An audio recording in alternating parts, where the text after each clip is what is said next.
Surprise online learning centre में आप लोग का स्वागत है। मैं हूं अंकित पांडे, आया हूं आपको पढ़ाने केमिस्ट्री। आप पढ़ रहे हैं इस समय रासायनिक बलगत की, और आज हम बात करने वाले हैं कि किसी अभिक्रिया की कोटि का समीकरण कैसे निकालें, उसकी व्युत्पत्ति कैसे करें।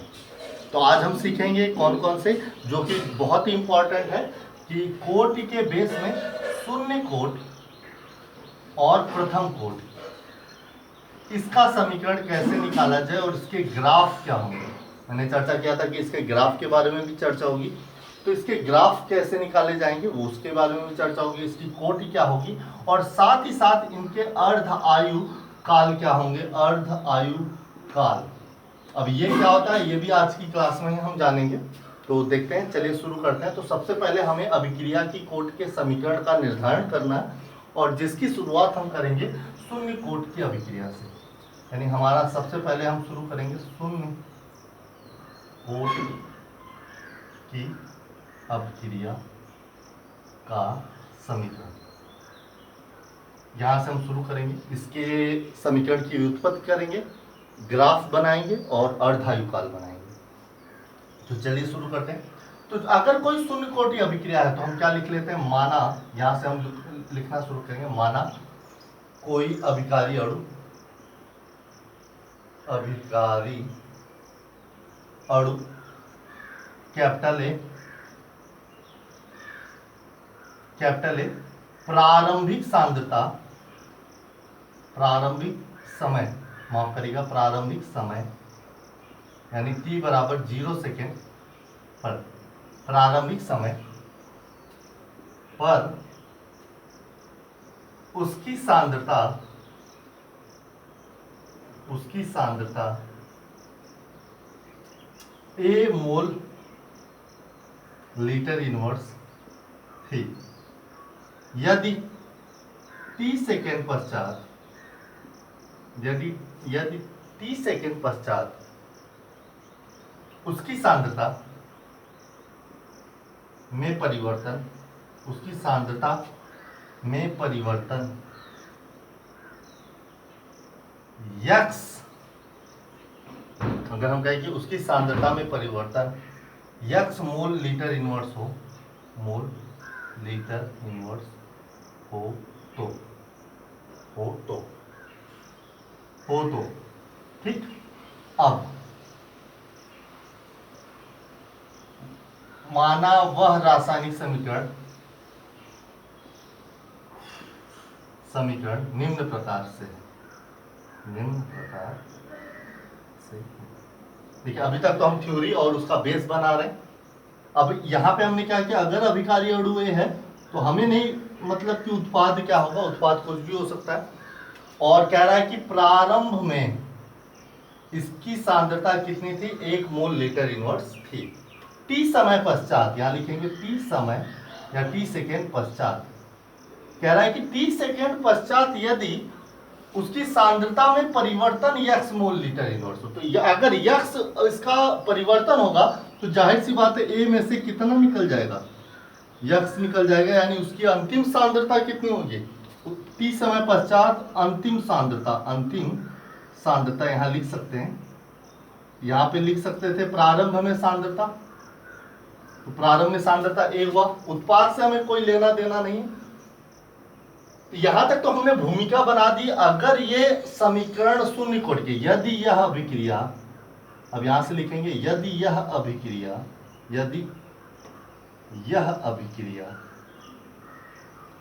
शून्य कोटि की है, तो अगर शून्य कोटि की है तो हम क्या जानते हैं, अभिक्रिया की दर is proportional to active mass of A की पावर 0। अच्छा, अब यहां से हमारा मेन काम शुरू हुआ कि अभिक्रिया की दर is proportional to active mass of A की पावर 0 इसलिए क्योंकि ये कौन सी कोटि की समीकरण, शून्य कोटि का। तो यहां तक आप लोगों को नोट कर लेना है, क्योंकि अब तक तो हमने भूमिका बनाई। अब जो समीकरण इक्वेशन तैयार होगा वो इसके बाद से शुरू होगा, इसलिए मैं ये मिटाऊंगा। तो यहां तक आप नोट कर लीजिए पॉज करके, फिर मैं इसे मिटाने चल रहा हूं, और अब हम इसे जो है मिटाएंगे। तो हमने इसे मिटाया अब, क्योंकि भूमिका तो हमारी तैयार हो गई। अब हमें ज्ञात करना है कि भाई समीकरण क्या होगा। तो यहाँ से हमने यहाँ पे उसी चीज को लिख दिया कि अभिक्रिया की दर is proportional to active mass of A की पावर 0।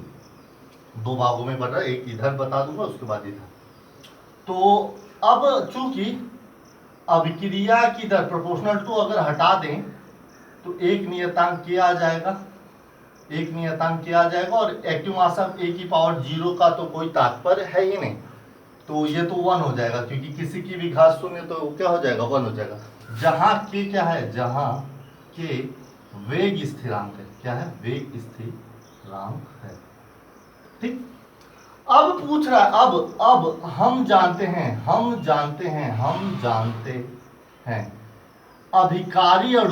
अभिकारी अणु ए के सापेक्ष, यहाँ पे बहुत इंपॉर्टेंट तरीके से ध्यान दीजिएगा, मैंने पहले बता दिया कि अभिकारी अणु ए के सापेक्ष, ये से हम समीकरण 1 बना दे रहे हैं। अभिक्रिया की दर क्या होगी, अभिक्रिया की दर बताइए, अभिकारी अणु ए के सापेक्ष अभिक्रिया की दर क्या होगी। याद आना चाहिए आपको कि अभिकारी अणुओं के लिए पहले तो हम सांद्रता क्या लगाते हैं, माइनस लगा देते हैं, फिर आप चाहे del x upon del t लिख दीजिए, या फिर आप इसे लिख दीजिए minus d x upon d t. तो यहाँ पे ये तो औसत की बात हो, हम ताक्षणी के लिए चर्चा करेंगे औसत के लिए, तो यहाँ पे minus d x upon d T ही लेना ज्यादा बेटर होगा। तो ए के सापेक्ष हमें मालूम है अभिक्रिया की दर इतनी होती है, यह मान समीकरण 1 में रख देते हैं, यह मान समीकरण 1 में रखने पर, तो minus d x upon d T, जहां डी एक्स क्या है, सांद्रता में परिवर्तन, और सांद्रता में परिवर्तन कितना है, यक्स है, इस बात को आप ध्यान रखिएगा, और ये हो गया के। अब क्या करेंगे, अब यहां से हम अगला इक्वेशन अब स्टेप बाय स्टेप शुरू करेंगे। तो minus d x equal to k into d t, क्या आ गया, minus d x equal to k into d t, यानी इसी चीज को मैं फिर से यहां लिख लेता हूं, minus d x equal to k into d t. देखिए, अगर आप बायोलॉजी के स्टूडेंट हैं तो आपको ये याद रखना होगा, और अगर आप मैथमेटिक्स के स्टूडेंट हैं तो आपने समाकलन पढ़ रखा हुआ है। तो अब हम ये d को गायब करने के लिए, आपको लोगों को पता है कि d को गायब करने के लिए यहाँ पे हम समाकलन लगाएंगे। तो समाकलन कैसे लगाया जाएगा, तो दोनों पक्षों का समाकलन करने पर, अगर बायोलॉजी के स्टूडेंट है तो डायरेक्ट इसको, तो भाई बहुत इंपॉर्टेंट है इसलिए याद कर लेना ही बेहतर होगा। तो माइनस डी एक्स और इधर के इंटू डी टी। देखिए समाकलन का चिन्ह यस इस टाइप का होता है, इस टाइप से हमने कर लिया, जो भी माइनस और नियतांक है वो बाहर हो जाएगा, और उसके साथ 1 इंटू डी एक्स आ जाएगा, और इसके साथ जो है के इंटू क्या आ जाएगा, जो है 1 इंटू डी टी आ जाएगा। अच्छा, माइनस इसकी वैल्यू आ जाएगी यक्स के, टी के सापेक्ष समाकलन आ जाएगा टी, यक्स के सापेक्ष समाकलन यक्स आ गया, टी के सापेक्ष समाकलन टी आ गया, और प्लस हम एक नियतांक जोड़ देंगे। यहाँ नियतांक सी का जोड़ना बहुत जरूरी है। तो इस स्थिति में हम चर्चा करेंगे कि क्या होगा। अच्छा, तो इस तरीके से हमारा जो ये समीकरण आया वो ये आ गया है, किस तरीके से। अब हम इसे क्या करेंगे, हम लिख सकते हैं कि या, अच्छा यहाँ पे हम एक काम ये कर सकते थे, या इसे लिख सकते हैं x equal to minus k T minus सी, और माइनस देखिए नियतांक हम बाद में अगर लगाएं, जैसे अगर मैं कहूँ कि यहाँ पे हमारी वैल्यू क्या आ रही है, अगर मैं थोड़ा रिवाइज कर लूँ, यहाँ से मैं इस माइनस को थोड़ा यहाँ ट्रांसफर करना चाहूँगा, माफ करिएगा, थोड़ा सा यहाँ से dx बराबर हम क्या कर देते हैं, माइनस के डी टी लिख देते हैं, क्योंकि हमें जिस तरफ कांस्टेंट लाना हो उसी तरफ माइनस रखना अनिवार्य है। फिर से समझ लीजिएगा अच्छे से प्रोसेस, इस माइनस को हमने ट्रांसफर कर दिया उस तरफ। अब हम यहाँ से क्या करेंगे, दोनों पक्षों का समाकलन करने पर, दोनों पक्षों का हमने समाकलन किया, तो यहाँ पे dx हो गया, यहाँ पे माइनस के डी टी हो गया, जो भी है नियतांक वो बाहर आ जाएगा, 1 इंटू डी एक्स हो जाएगा, ये इधर माइनस के बाहर आ जाएगा, इधर 1 इंटू डी टी हो जाएगा। 1 का सापेक्ष समाकलन हो जाएगा, यक्स के सापेक्ष समाकलन 1 का हो जाएगा, कितना यक्स हो जाएगा, माइनस के टी के सापेक्ष 1 का समाकलन टी हो जाएगा, और प्लस एक सी नियतांक जोड़ देंगे। यही हमारा अभीष्ट क्या होगा, क्या होगा, समीकरण होगा। अच्छा, इस स्थिति में अब देखिए, अगर हमारा c जो है, हमें क्या लाना है, c की वैल्यू, तो इसे हम मान लेते हैं समीकरण 2, चूंकि अब हम यहाँ पे, अच्छा अब हमें c क्या करना है, गायब करना है। तो मान लेते हैं, माना यदि, अच्छा ये मैं अभी आपको बताऊंगा ग्राफ के आधार पे भी कि c की वैल्यू कैसे x आ सकती है। तो अगर आप इस तरीके से करना चाहें तो ठीक है, नहीं तो फिर यहाँ से भी हम कर सकते हैं कि ये हमारा क्या हो गया, समीकरण हो गया। अब ग्राफ हम बनाने चल रहे हैं कि यही हमारा अभीष्ट क्या है, अभीष्ट समीकरण है। अच्छा, ये समीकरण की सेटिस्फेक्शन कहाँ से होगी, ग्राफ से होगी। यहाँ तक आपने कर लिया। अब हम क्या करेंगे कि भाई ग्राफ निकालने की कोशिश करेंगे, और मैंने बताया था कि जब भी आपको ग्राफ करना हो तो आप उसकी तुलना y बराबर mx प्लस c से कर दिया करिए।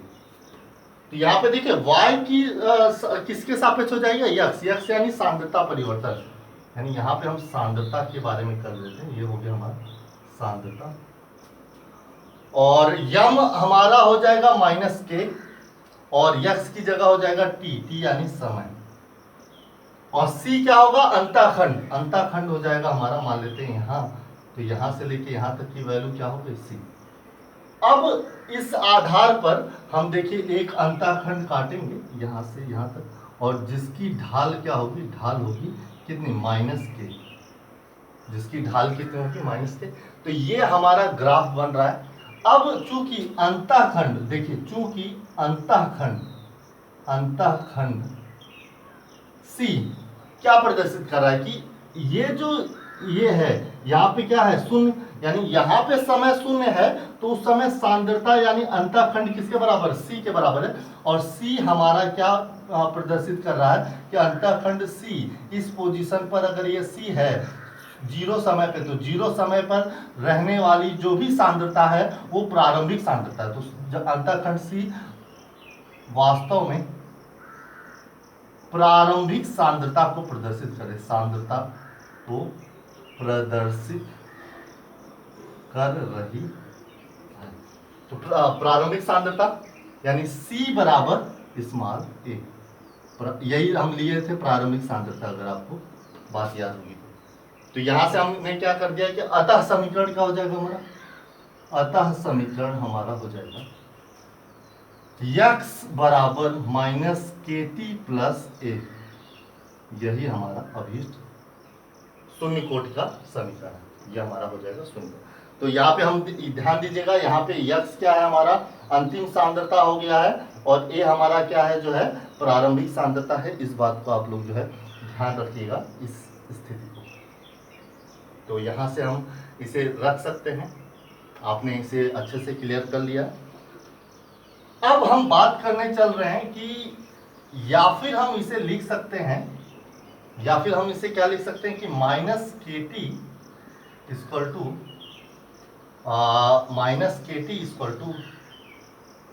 यक्स माइनस ए, या k t equal to a minus x, जहां के वेग स्थिरांक है, और शून्य कोट के लिए इसका मात्रक क्या होगा, इसका मात्रक mole litre inverse second inverse, इसका मात्रक क्या होगा, mole litre inverse second inverse होगा। ठीक, टी क्या है, समय है सेकेंड में, ए क्या है प्रारंभिक सांद्रता है, और यक्स क्या है अंतिम सांद्रता है, यक्स क्या है अंतिम सांद्रता है। तो ए हमारा प्रारंभिक सांद्रता हो गया, और यक्स हमारा क्या हो गया, अंतिम सांद्रता। अब इस स्थिति में हमें क्या निकालना है कि अब समीकरण तो आ गया, ग्राफ हमने बना लिया, अब अर्ध आयु निकालने की बारी आ गई। तो अर्ध आयु पहले तो हम लिख लेते हैं, अर्ध आयु होता क्या है? अर्ध आयु वह समयांतराल या वह लगा हुआ किसी रासायनिक अभिक्रिया, किसी रासायनिक, या फिर हम कहें कि शून्य कोटि में, अगर हम शून्य कोटि की बात करें तो शून्य कोटि की अभिक्रिया में लगा हुआ वह समय जिस पर अब अभिकारी अणु की सांद्रता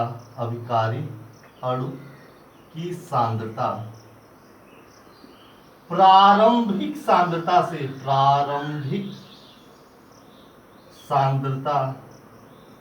से आधी हो जाए तो वह समय अर्ध आयु कहलाता है। अर्ध आयु काल कहलाता है। देख लीजिए, फिर से डेफिनेशन समझ लीजिए। अर्धायु किसके लिए? शून्य कोटि के लिए। तो शून्य कोटि की अभिक्रिया में लगा हुआ वह समय जिस पर अभिकारी अणु की सांद्रता प्रारंभिक सांद्रता से कैसी हो जाए? आधी हो जाए, तो वही समय हमारा क्या कहलाएगा? अर्धायु काल कहलाएगा। यदि समीकरण क्या है, तो यहाँ पे देख रहे हैं कि यहाँ पे हमारा समीकरण क्या है? KT equal to A minus x है। ध्यान दीजिएगा, यहाँ पे हमारा समीकरण क्या है? KT equal to A minus x है, जिसे हम निरूपित कर चुके हैं। तो शून्य कोटि का समीकरण यहाँ पे हमने लिखा, शून्य कोटि का समीकरण KT equal to A minus x. अच्छा, यहाँ पे यदि समय क्या हो जाए? T हाफ, तो यहाँ पे हम लिखेंगे अर्धायु काल को T हाफ से प्रदर्शित करते हैं। तो यदि समय हमारा T हाफ यानी अर्ध आयु काल, अगर समय हमारा T हाफ हो जाए तो प्रारंभिक सांद्रता हमारी क्या हो जाएगी? वो तो A ही रहेगी, लेकिन अंतिम सांद्रता जो अंतिम सांद्रता है वो कौन सी है? यक्स है, और वो क्या हो जाएगा? A/2 हो जाएगा, यानी कि प्रारंभिक सांद्रता का क्या हो जाएगा? आधा हो जाएगा। इस स्थिति में हमारा क्या आ जाएगा? इस स्थिति में हम देखिए क्या लाने जा रहे हैं। तो KT equal to A minus A/2, KT half, चूंकि T हमारा क्या हो चुका है? हाफ, तो KT equal to A into A minus x, यानी KT half equal to A/2, या फिर हम क्या लिख सकते हैं? T half equal to A/2K, या फिर हम लिख सकते हैं K बराबर A/2 इंटू T हाफ। ये दोनों में से चाहे जो समीकरण लिख लीजिए। यही अभीष्ट क्या है? शून्य कोटि के अर्ध आयु काल तथा वेग स्थिरांक में संबंध है।